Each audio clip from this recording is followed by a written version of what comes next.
guys, it's Natasha, pronounced Natasha, and I'm back again with the second book in my Knockout Girl series, video series. So today we will be talking about Stand-Up Guy. I have a lot to say about this book. I really loved writing this book. There's so much in it that I wanted to talk about, so I might go kind of quick. But first, if you haven't read the book, go and read it now. I will wait. And now that you've read the book, let's talk. So obviously, it's probably pretty clear. One of the big reasons that I wrote this book is because Ellie and Julian belong together. That shouldn't be a surprise. You went and read the book. Don't even start with me if you haven't read it. That was I was a little bit dissatisfied with them not ending up together at the end of Knockout Girl. I love their friendship, obviously, and I love that they still are best friends at the end of Stand-Up Guy, and in fact through the rest of the series, but they also obviously become girlfriend and boyfriend, which is very sweet. Julian admits that he loves her, and she does say it back to him, and the whole thing is, that's why I wrote it. But also, there were some other things in the book that were important to write about as well. Obviously, one of the big themes in Knockout Girl was the topic of the bullying and the anti-bullying. And of course, in Knockout Girl, we had Red, who was this guy that, for unexplained reasons, and we'll get into those in the next video probably, he was just really mean to Julian, and of course they become really good friends, and people really love that about Stand-Up Guy. I really love that. I actually didn't know that was going to happen. When I wrote Knockout Girl and when it was all finished, I will be honest, I knew he was a bit of a flat character, so I wanted to give him a bit more to him so that he wasn't just this guy that just had that one thing, right? He's just a bully. It turned out that Red is capable of being kind to other people, and again, I know you all love him. We will get to him later, but yeah, it was really cool seeing him and Julian form this bond together, and I think a big part of that was Red recognizing that Julian actually really enjoys the one thing that Red is all about. So that was a really important process in their friendship, in developing that deeper relationship, and I was glad that I was able to bring Red's character out a little bit more than he was in Knockout Girl. And of course, he and Ellie as well. Ellie was a little bit more reluctant to accept her into, her little circle, but when she did, she discovered that, Red really wasn't that bad, and he does grow, and he does learn, and he matures a lot throughout the series, as all the characters really do. So there was that, and of course, it was really great. There was that big tournament. Again, you guys have read the book, so no big surprises here, but there was that big tournament, and Red dropped out of it so that Julian had a better shot at winning, which was really cute. It was really sweet, and of course, there was that whole thing at the end where Red actually offered to be a coach for Ellie and Julian, so that Dan wouldn't have to do it all, and that was really awesome. You guys know at the end, I couldn't not make Julian win. I had to have him win. I debated over it, but I was like, nah, I did this. But I also love at the end where, there's him and the other guy, Andrew, and he beats Andrew, but then he, brings Andrew up with him, and he's like, yeah, we both made it this far. It was really cool. And of course, Ellie loved that part of it as well, and she goes up into the ring and kisses him. And of course, Ellie doesn't win, but she makes it second place. And I kind of love that it was shown in Knockout Girl that she wasn't actually as good a boxer as the other people that she knew, as the other girls in the boxing team, as Red or Julian. She actually was kind of bad in Knockout Girl, and obviously it's called Knockout Girl. She gets knocked out in the book, but in this one, she really steps it up because she loves it and because she finds, she becomes really passionate about it. And then, of course, there's her team, which is losing a lot of their support from the school, and because she cares about them and cares about the sport, she does everything she can to try to get what her team needs. So, of course, they start working out and training in Red's gym, so the gym that Red goes to and that Dan ends up working at. And meanwhile, Adrian, it turns out, doesn't care as much about Ellie's stuff as he does about his own. And, he's a hockey player, so of course he thinks it's cool that she wants to come and watch his games, but he's not necessarily as into watching her box. So, there's that one part in the book where she does do like a little exposition, and who turns up? Julian, but not Adrian. So there's some cracks in that relationship, cracks in Julian and Cherry's relationship. I will be honest that I felt really bad that I had to make Julian and Cherry break up, and I had to make Ellie and Adrian break up. And of course I wanted to do them differently. So Cherry, she says in Knockout Girl that she doesn't really like the boxing. She doesn't like the idea of it. She thinks it's a violent sport. She doesn't really like it. She doesn't get it. But I guess she figured that once Julian did his thing, he'd be done. He made his point. He'd be going back to who he was before. And of course, he straight up tells her, I wasn't happy with who I was before. And of course, Julian doesn't really change as a person, but he does become a lot more confident, and boxing was a big part of that. And Ellie honestly was a big part of that too, and Cherry recognizes that. And of course, there's a little bit of jealousy there. Not only that she thinks that Julian probably likes her, but also because Julian and Ellie had such a great friendship that I guess she figured she wouldn't have with either of them. And of course, we know Cherry and Ellie really do stay friends at the end, and their relationship grows stronger out of that. And if you read further in the series, you know that they do still stay friends. So that's good. But I felt bad that like I had to take that thing and I had to make it the thing that would definitely pull them apart at the end. So there was that. And then, of course, with Adrian, it was different. It was the fact that, he really did genuinely like her. He is a good guy, but again, he didn't really care as much about her. And also, if you read further in the series, and I won't get too much into it, but we find out that he's struggling with his own things too. He's struggling with his own vices that we don't know about in Stand-Up Guy. So all this stuff happens that is kind of behind the scenes that didn't get explained here, and that's why I love series, and that's why I write them. And we will get into that later, but in this one, there's really this pulling apart, and of course, again, a little bit of jealousy on his part, because Ellie and Julian really had such a tight relationship that really genuinely was a friendship, and we will get to that part, don't worry. But yeah, it was a friendship that was just so tight that their significant others couldn't really see past that. But also, Adrian wasn't super supportive of anything that Ellie really cared about. So, of course, they break up. He asks if they can get back together, and she says no. And then, all these rumors start flying about, and it's a typical thing, all this stuff that they supposedly did that they never did, but now everybody's believing it. And it's really this moment for Ellie realizing that, like, how could this have gone so wrong? And again, later in the series, Adrian does get to that explanation, but at the time, Ellie is struggling with this because she really doesn't deserve that. Nobody deserves that. And of course, her mom says, sometimes when people are hurting, they do things, stupid things, and they do things that they don't even know will spread like that, will happen.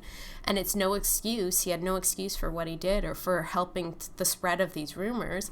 And he does, I think his apology was half genuine at least. And he does say that he tried to get people to stop talking about it, but what can you do at that point, right? The damage had been done. Whereas Julian, he goes out of his way, and we see that moment where Red doesn't want Julian to get in trouble, and he actually breaks Adrian's nose and gives him 2 black eyes, which quite frankly is a little bit impressive. But also he does that, for Julian, so he says, but also probably for Ellie. And of course Julian goes and tracks down Ellie, and I have a quote from that, and because I really like it the way I wrote it. So this is when Ellie has run away from school, basically. Julian finds her in the gym, and then the girls' boxing team also finds them. And Julian says, the girls tell her about seeing Adrian heading towards the nurse's office, and I can see her returning to her normal self. My heart breaks as I watch hers mend. How can anyone be so cruel to someone so wonderful? So I really like that because, I like the idea that there is healing even when things feel really bad and they seem really bad. I just really like that quote. I know I wrote it, but I still really like it. So yeah, I had to break them up, and then they get together. But of course, there's that moment in the middle of the book where Adrian is helping Ellie plan this charity event, And then she says, like, I wanted to go out to this, like, thing downtown, like, small town, like, Christmas event. But Adrian said, like, that's not a cool thing to do. And Julian's like, let's go and do that. And, of course, while they're there, Julian kisses her. And she kisses him back, even though she claims she doesn't. But, I mean, she basically did. At the time, Julian and Cherry had broken up, but Ellie and Adrian were still together. And I will tell you, my one regret with this series is that Ellie never gets a chance to admit that moment to anybody. I think at some point she says, I think I might have mentioned it to my mom. But other than that, and I mean, I know her and Julian talked about it. They said, let's just pretend it didn't happen. But it does come back up again. She never admits it to anybody else. She doesn't admit it to Adrian. I don't think she tells Cherry. I don't even think Julian tells Red. That kind of bothered me. I don't know why. Probably because both the characters are so honest that, like, I can't imagine they would keep that from other people. But I don't know. It just never naturally came up again in the series. So there was that. But I also kind of love that moment because even though it was not the right way to say it, Julian stepped out and kind of tried to go for what he wanted, and it didn't really work. But then in the end, it kind of did work. So it was misplaced affection, but it was there. So you all loved it. I know you did. Come on. They were meant to be together. So other than that, of course, we have the charity event. The charity event was a lot of fun to write because I loved writing about all this stuff. And then I also love watching, I mean, obviously Adrian is very athletic. He's a very good skater. He's a hockey player. We see him later on doing another sport. Not a very good boxer, so we see Julian holding back and not really trying to fight Adrian. Adrian's like really trying to get him going, but Adrian's such a bad boxer. And then, of course, it gets broken up, and Mr. Fitzer alludes to the fact that they're having an argument off screen that none of us are privy to. I don't even know what happened then. I wish I did. I wrote the book, but I don't know what happened in that conversation. But he says that, like, they were having an argument over Ellie, and yeah, what can you do, right? And, of course, we know Ellie broke up with him right after that, so... so I thought it was important to show the difference between Julian, who was a good friend no matter what happened, and Adrian, who couldn't keep being a good friend to Ellie or to Julian or to anybody, even after he had started dating Ellie. I felt bad that I had to use him like that, like kind of as a plot device, but also it felt like a natural progression. And of course, like I said, later in the series, you kind of see a lot more of his motivations, but you don't get them in Stand-Up Guy. Ellie doesn't fully get them. She doesn't fully understand what's going on with Adrian, which is disappointing at the time. But when he explains it later, again, I'm not going to get into it, but when he explains it later, you know, she's really appreciative of that. But we will get to that in another video. So then there's that. And then, of course, in this book, we get to also see a lot more of Julian's family because we didn't really see them in Knockout Girl. And Julian's family consists of him and his dad and his stepmom, who he just says is his mom, right? Like, she's been there his whole life. And then there's Rita, his biological mom, who hasn't really been around, but she comes to see him in this big tournament. And it's kind of this moment where he's like, maybe she does care about me. But of course, we also see the relationship between him and his mom, stepmom, but his mom, and we see that that's a really more genuine mother-son relationship. And all families are a little bit different. We see Adrian's family is a little bit different. You know, everybody's got these different things, and that was kind of a fun thing to write about too. But I did like Rita's character. I thought it was sweet that she wanted to try to reach out, even though she really never knows how to do that quite. We know that, like, the day that Ellie and Julie met, Julian says that, that day was his birthday. Rita had called him to say happy birthday, even though she almost never calls him, and she said that she claimed she didn't even know it was his birthday. And then he meets Ellie, and he was already late for school, and he was all over the place. And then there's this really, attractive girl sitting in a spot that he doesn't even know, and he tries to get rid of her, and she can't be gotten rid of because she's too, like, depressed or whatever, out of sorts to even care that she's in the wrong spot of the cafeteria. So that was a really cute story. I hope you guys liked that part of it. I liked rewriting, them meeting for the first time, but from Julian's point of view and from his retrospect. So there's that. And then, of course, we have the Dan and Red. So Red's boxing coach drops him because he didn't want to be in the tournament. So Julian suggests that maybe Dan should pick up Red, and that leads into, our next book which is all about Red. Again, I know you guys love him. Everybody tells me Red is the MVP of the series. I love him too. We'll get to talk about him lots in the next video. But I think it's really cool how Julian did that for both of them, because we see that Dan, just like Ellie, was a little bit reluctant about Red too. But they form a really tight bond. If you guys have read further, you know that. And then, of course, I was really happy to be able to end the book with Julian and Ellie being together as they were meant to be. You guys know it. Don't even argue with me. You know it. But I have a quote for you. I have to find it. Oh, here it is. So at the tournament, Ellie is watching Julian box, and of course, is a totally new side of him that nobody's ever seen before, and I think she likes that. So here it is. Julian is amazing. He's so focused, so determined, I'd be surprised if anybody could get past him. For 9 whole minutes, I get to watch Jules move in a way that no nerd has any right to move in. Watching him makes me feel similar to how I felt whenever I watched Adrian play hockey. Except better, because Adrian is a terrible person, and Jules is whatever the opposite of terrible is. Excellent, fantastic, wonderful. Yeah, he's pretty wonderful. So I think that's the moment where she decides that, like, oh, maybe I really did like him more than I claimed or more than we told people, because they're constantly telling people there's nothing going on. But I think everybody knew. We knew, I knew, everybody knew. They just didn't want to admit it till the end. So, yeah.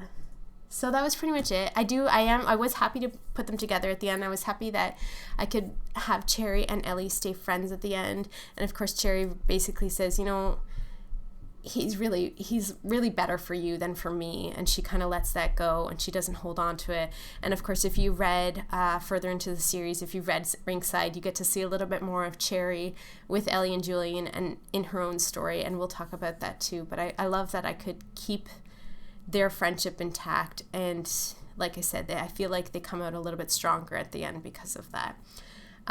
So I think that was everything that I wanted to talk about. This is honestly the 3rd time I've recorded this video, and the first 2 times I forgot things. So if you feel like I forgot something in this book, let me know, because I know there's actually so much in this book to talk about, and there were so many things that people said that they loved about it. I really appreciate all the reviews that people have left me on it. It's one of the best books I've ever written. I'm not just saying that, other people have told me that as well, so I really appreciate you guys reading along with me. Like I said, our next video, we are going to talk about Red. I know you all love him. Thank you so much for joining me. I'll see you next time.